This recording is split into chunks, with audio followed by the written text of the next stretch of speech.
Hey guys, welcome back to the Rider Waxing channel, and welcome back indeed. Yesterday I was here, Les Deux Alpes, snowboarding, having a great time, and this is a quick set review I did for my snowboard binding, and yeah, straight back to it. Basically landed yesterday, straight back in the workshop because I've been really wanting to get onto these skis. Now this is a couple set. A set of Atomic and a Blizzard Rustlers. I've done these a few times on the channel, so I'm going to do both sets in this one video. The reason for the delay is I've been waiting for base sharpeners or side rail sharpeners for my Toco sharpener. Luckily, I found out that Swix ones actually do fit as well, but these are very expensive, 60 to 80 pounds per disc. I've needed to get 3 or 4 of those for the simple reason for the amount of filing that we do to make sure we can dial those rails in and make sure they're lovely and sharp. Set of Blizzard Rustlers and an awesome set of Atomics. Like I say, I'm going to do both sets in this video. These have already hit the Alps and they're going back out again, and hopefully they'll have a little bit better conditions. Albeit it looks nice and white and snowy, it was very, very good, albeit it was very thin on the floor, the snow, and it was really hard packed. We had bluebird days for 5 days, which is lovely, but as you guys avid skiers and snowboarders will tell you, that doesn't lay down a lot of powder, and towards the end of the week it was getting quite treacherous and icy, and yeah, it's not that much fun really. I like to hit the powder and hit the off-piste stuff, which is just where I love to play. But anyway, we're going to stick some tunes on and we're going to get on. Like I say, there's not a lot to be done to this, so no close-up video on this one. We've got one little line on this ski here, we just had a little bit of damage, but I think that will base scrape majority of that out. Because the base of this ski is so lovely, I don't really want to lay any P-Tex down, and it is very, very, very, very minor. So we'll base scrape this and just take the high spot out, but we're going to just sharpen and dull and tip them all in and make sure we reduce any catching. And that is where this comes into play. You've got to make sure you dull and tip with a gummy stone. I've got a brand new one just here, or that at the same time. Dull and tip those rails in, so not having them sharp to the end, for the simple reason when it's icy like this, it will snatch and it will bite. Okay, it's down to posture, it's down to your technique and down to tiredness and everything else towards the end of the day. But it will actually give you that little bit more chance. The last thing you want is catching this and doing a collarbone, or for me, obviously compacting my vertebrae on a snowboard or smashing my nose in. But there's a quick set just there. Go across and check that video out. Great new invention from some French guys. And yeah, going to revolutionise snowboarding for those people like me that are old and struggle with knees and things. So, no further ado, let's stick some tunes on. Let's get edging, waxing, polishing, and make these things ready to hit the snow.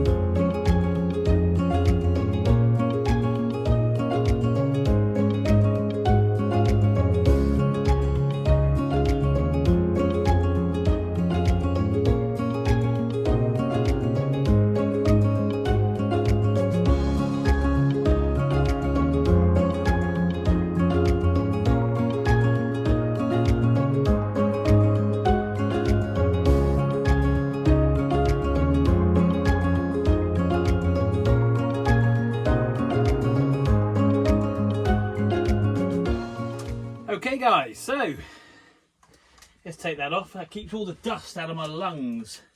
Trying to look after myself. Anyway, 2 Blizzard skis are all edged and cleaned. We've managed to base scrape that little groove out. Like I say, I don't really want to lay any P-Tex into those skis because they're just in lovely condition where possible. On this Atomic ski, however, we have base railed and sharpened it to 89 degrees as we've always done, but we have noticed a little bit of delam just on the front of the nose there. So what I'm going to do is I'm going to get some heat into that with a hairdryer. I'm going to just literally prise it up enough to get enough epoxy in there, and then we're going to G-clamp it. I'm basically trying to fill it up with epoxy and sealing it down nice and tight to stop any moisture, because there's the front of the ski. I don't want any moisture in there for the sake of delaminating these beautiful skis. So that's what I'm going to do now, and then I'll get on to this one. This one here is absolutely fine, both tip and tail, which is all good. There is a slight little bit just starting, but it actually isn't lifting. It's so minute. But yeah, I don't want these skis getting any worse. So that's exactly what I'm going to do. Get on and get that thing fixed. So, back to tunes. Let's do some epoxying.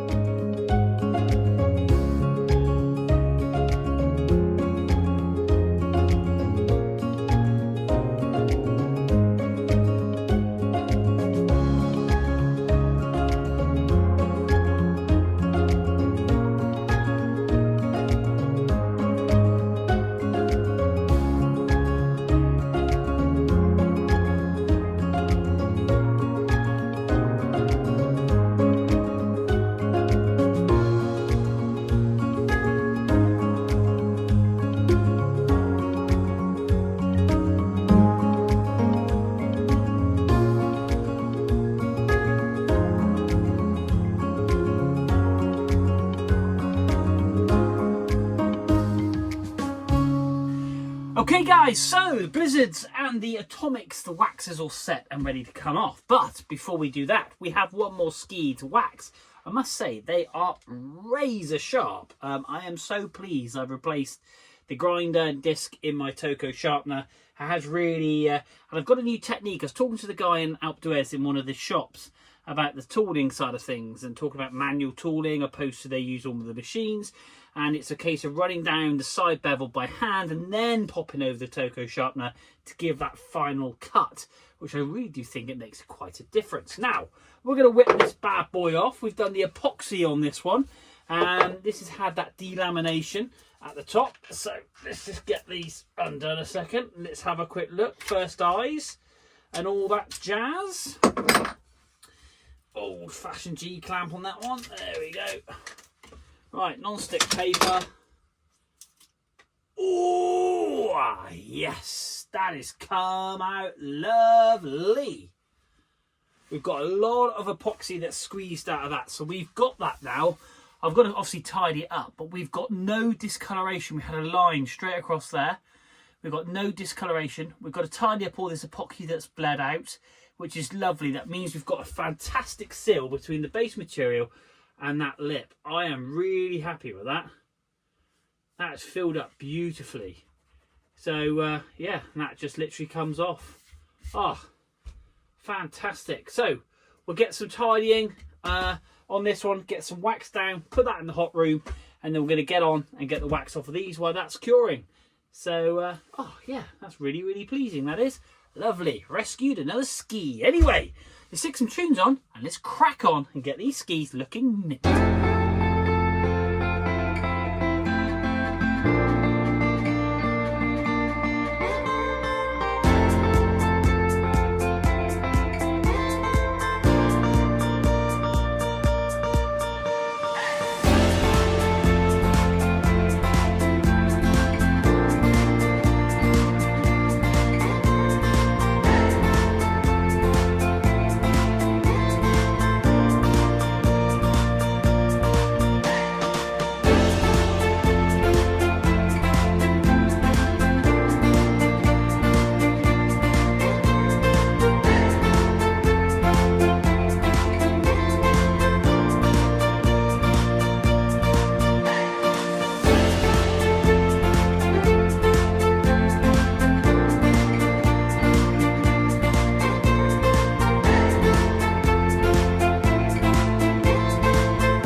There we are guys, one family set of skis all done. Like I said, they've already been on the channel this season, and it's absolutely my pleasure to make sure these are tip top and ready to go back out. They are super sharp, and yeah, they're basically lovely and detailed. As you can see, we've got great colour. The rails are just lovely. I'm really pleased with these, as I am always. Put my heart and soul into everything because I just want them to go out and be super fast and just have a great time. Really pleased. Now, some little advice really. I would say, I've just come back from Alpe d'Huez. Please do wear a helmet. If anybody's watching this and you know somebody who rides who doesn't wear a helmet, I got severe concussion, and I like to think I've been riding for 12, 13 years, and I'm quite a good rider. I do a lot of off-piste stuff. and I've never injured myself really up to this last holiday, where I was coming off a black run, had to basically get a lot of speed up because there's about a mile of flatness, and I just like going fast. It's really, you know, kind of, there's a big sheer drop on one side, so it's a really narrow gully. Stupidly, there was a blue run that was blending into it. Chap had got his wires crossed at the top and got onto the black run. Anyway, long story short, I tried to avoid him and hit the bank and went about 30 foot backwards and smashed my head into the floor, cracking my helmet, which I didn't realise I had done. When a closer inspection, I have actually put a hairline crack in it.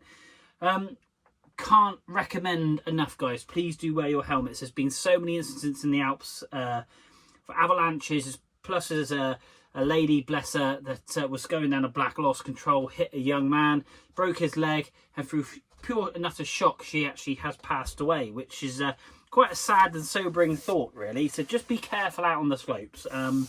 It's a real reality check for me to say, like, please just wear a helmet. It's super important because we do go fast on these things, and it's all about me making them as quick as possible.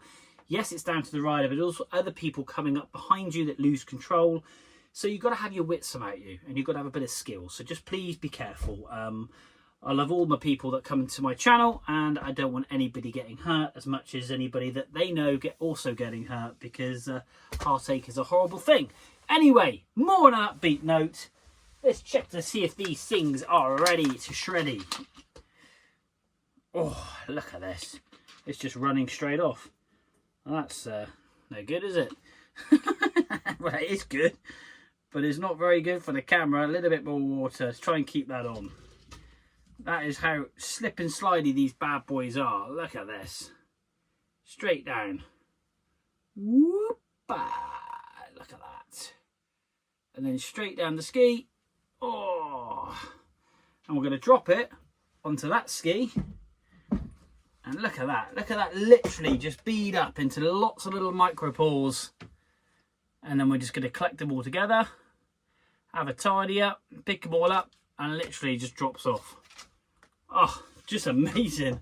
Really happy with these. Guys, these skis are ready to fly. And yeah, thank you very much indeed for watching. It does mean the world to me. Please hit like, share and subscribe. I have only but a few beanies left, so if you want to copy yourself a beanie, then obviously do let me know.